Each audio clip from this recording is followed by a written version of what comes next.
ಎಲ್ಲರಿಗೂ ನಮಸ್ಕಾರ. Welcome to my channel.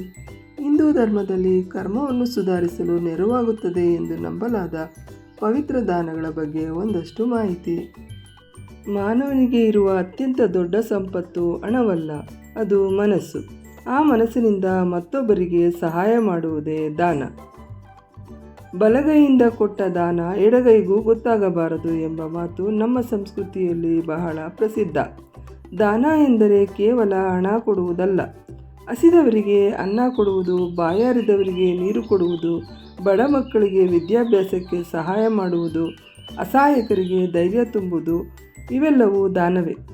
ನಮ್ಮ ಪುರಾಣಗಳಲ್ಲಿ ದಾನಕ್ಕೆ ಅತ್ಯಂತ ಮಹತ್ವ ನೀಡಲಾಗಿದೆ. ಮಹಾಭಾರತದಲ್ಲಿರುವ ಕರ್ಣನನ್ನು ದಾನಶೂರ ಕರ್ಣ ಎಂದು ಕರೆಯುತ್ತಾರೆ. ಯಾರೇ ಸಹಾಯ ಕೇಳಿದರೂ ತನ್ನ ಬಳಿ ಇರುವುದನ್ನೇ ಕೊಟ್ಟು ಸಂತೋಷ ಪಡುವ ಗುಣ ಅವನದ್ದು. ಅದೇ ದಾನದ ನಿಜವಾದ ಅರ್ಥ. ದಾನ ಮಾಡುವುದರಿಂದ ಕೇವಲ ಇನ್ನೊಬ್ಬರ ಬದುಕು ಬದಲಾಗುವುದಲ್ಲ, ನಮ್ಮ ಮನಸ್ಸಿಗೂ ಸಂತೋಷ ಸಿಗುತ್ತದೆ.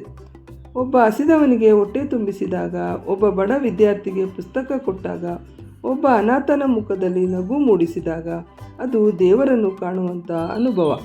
ಇಂದಿನ ಕಾಲದಲ್ಲಿ ಹಲವರು ದೇವಸ್ಥಾನಗಳಿಗೆ ಲಕ್ಷಾಂತರ ರೂಪಾಯಿ ಕೊಡುವರು. ಆದರೆ ನಮ್ಮ ಸುತ್ತಲೂ ಸಹಾಯಕ್ಕಾಗಿ ಕಾಯುತ್ತಿರುವ ಅನೇಕ ಜನರಿದ್ದಾರೆ. ಒಮ್ಮೆ ಯೋಚಿಸಿ ನೋಡಿ, ಹಸಿವಿನಿಂದ ಬಳಲುತ್ತಿರುವ ಒಬ್ಬರಿಗೆ ಒಂದು ಹೊತ್ತು ಊಟ ಕೊಟ್ಟರೆ ಅವರ ಮುಖದಲ್ಲಿ ಮೂಡುವ ಸಂತೋಷ ಎಷ್ಟಿರಬಹುದು? ಆ ಸಂತೋಷವೇ ನಿಜವಾದ ಪುಣ್ಯ. ದಾನ ಮಾಡುವುದರಿಂದ ಮನಸ್ಸಿಗೆ ಶಾಂತಿ ಸಿಗುತ್ತದೆ, ಸಮಾಜದಲ್ಲಿ ಮಾನ್ಯತೆ ಹೆಚ್ಚುತ್ತದೆ, ಬಡವರ ಬದುಕಿಗೆ ಬೆಳಕು ಬರುತ್ತದೆ, ಮಾನವೀಯತೆ ಬೆಳೆದು ಬರುತ್ತದೆ. ಇಂದು ಹಲವರು ಅನ್ನದಾನ ಮಾಡುತ್ತಿದ್ದಾರೆ, ರಕ್ತದಾನ ಮಾಡುತ್ತಿದ್ದಾರೆ, ಪುಸ್ತಕ ದಾನ ಮಾಡುತ್ತಿದ್ದಾರೆ, ಶಿಕ್ಷಣಕ್ಕಾಗಿ ಸಹಾಯ ಮಾಡುತ್ತಿದ್ದಾರೆ. ಇವೆಲ್ಲವುಗಳು ಸಮಾಜವನ್ನು ಉತ್ತಮ ದಾರಿಗೆ ಕೊಂಡೊಯ್ಯುತ್ತವೆ. ಸ್ನೇಹಿತರೆ, ನಮ್ಮ ಬಳಿ ಕೋಟ್ಯಾಂತರ ಹಣ ಇರಬೇಕೆಂದಿಲ್ಲ. ಚಿಕ್ಕ ಸಹಾಯವು ದೊಡ್ಡ ದಾನವಾಗಬಹುದು. ಒಬ್ಬರ ಕಣ್ಣೀರನ್ನು ತೂಗಿಸುವ ಕೆಲಸ ಮಾಡಿದರೆ ಅದಕ್ಕಿಂತ ದೊಡ್ಡ ದಾನ ಇನ್ನೊಂದಿಲ್ಲ. ಹಿಂದೂ ಧರ್ಮದಲ್ಲಿ ಕರ್ಮವನ್ನು ಸುಧಾರಿಸಲು ನೆರವಾಗುತ್ತದೆ ಎಂದು ನಂಬಲಾದ ಪವಿತ್ರ ದಾನಗಳ ಬಗ್ಗೆ ತಿಳಿಯೋಣ. ಅನ್ನದಾನ ದಾನದ ಅತ್ಯುನ್ನತ ರೂಪವೆಂದು ಪರಿಗಣಿಸಲ್ಪಟ್ಟ ಇದು ಹಸಿದವರಿಗೆ ಅನ್ನ ನೀಡುವುದು ದೇವರ ಸೇವೆ ಮಾಡಿದಂತೆ. ಅಪಾರ ಕೃತಜ್ಞತೆಯನ್ನು ಬೆಳೆಸಿ ನಿಮ್ಮ ಕೆಟ್ಟ ಕರ್ಮಗಳು ಕಡಿಮೆಯಾಗುತ್ತವೆ ಎಂದು ನಂಬಲಾಗಿದೆ. ವಿದ್ಯಾದಾನ ಜ್ಞಾನವನ್ನು ಹಂಚಿಕೊಳ್ಳುವುದು ಅಥವಾ ಶಿಕ್ಷಣವನ್ನು ಬೆಂಬಲಿಸುವುದು ಅಜ್ಞಾನವನ್ನು ನಿವಾರಿಸುತ್ತದೆ, ವೈಯಕ್ತಿಕ ಪ್ರಗತಿಗೆ ಸಹಾಯ ಮಾಡುತ್ತದೆ ಎಂದು ನಂಬಲಾಗಿದೆ.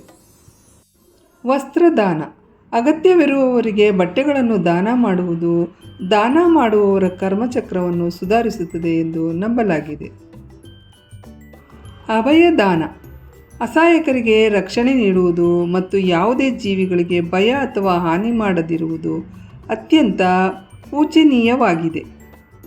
ಗೋದಾನ ರುದ್ರಾಕ್ಷ ರತ್ನ ಮತ್ತು ಗರುಡ ಪುರಾಣದಲ್ಲಿ ಉಲ್ಲೇಖಿಸಿದಂತೆ ಸಾಂಪ್ರದಾಯಿಕವಾಗಿ ಮೋಕ್ಷವನ್ನು ಖಚಿತಪಡಿಸಿಕೊಳ್ಳಲು ಮತ್ತು ಜೀವನ ಮತ್ತು ಸಾವಿನ ಕಷ್ಟಗಳನ್ನು ನಿವಾರಿಸಲು ಅತ್ಯಂತ ಪವಿತ್ರ ಕೊಡುಗೆಯಾಗಿ ನೋಡಲಾಗುತ್ತದೆ.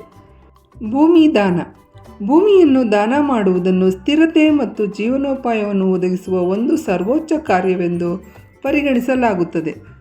ಔಷಧಿ ದಾನ ರೋಗಿಗಳಿಗೆ ಔಷಧಿ ಒದಗಿಸುವುದು, ಇದು ಗುಣಪಡಿಸಲು ಸಹಾಯ ಮಾಡುತ್ತದೆ ಮತ್ತು ಇತರರ ದುಃಖವನ್ನು ಕಡಿಮೆ ಮಾಡುತ್ತದೆ. ಜಲದಾನ ಬಾಯಾರಿದವರಿಗೆ ನೀರನ್ನು ನೀಡುವುದು ಸರಳ ಆದರೆ ಶಾಂತಿ ಮತ್ತು ಸಮೃದ್ಧಿಯನ್ನು ತರುವ ಅತ್ಯಂತ ಪವಿತ್ರ ಕಾರ್ಯವಾಗಿದೆ. ಕನ್ಯಾದಾನ ಸಾಂಪ್ರದಾಯಿಕ ಸಂದರ್ಭಗಳಲ್ಲಿ ಇದನ್ನು ಮಹತ್ವದ ಪವಿತ್ರ ಕರ್ತವ್ಯವೆಂದು ಪರಿಗಣಿಸಲಾಗುತ್ತದೆ. ಈ ಮಾಹಿತಿ ನಿಮಗೆ ಇಷ್ಟವಾದಲ್ಲಿ ಇತರರೊಂದಿಗೆ ಹಂಚಿಕೊಳ್ಳಿ. ಧನ್ಯವಾದಗಳು.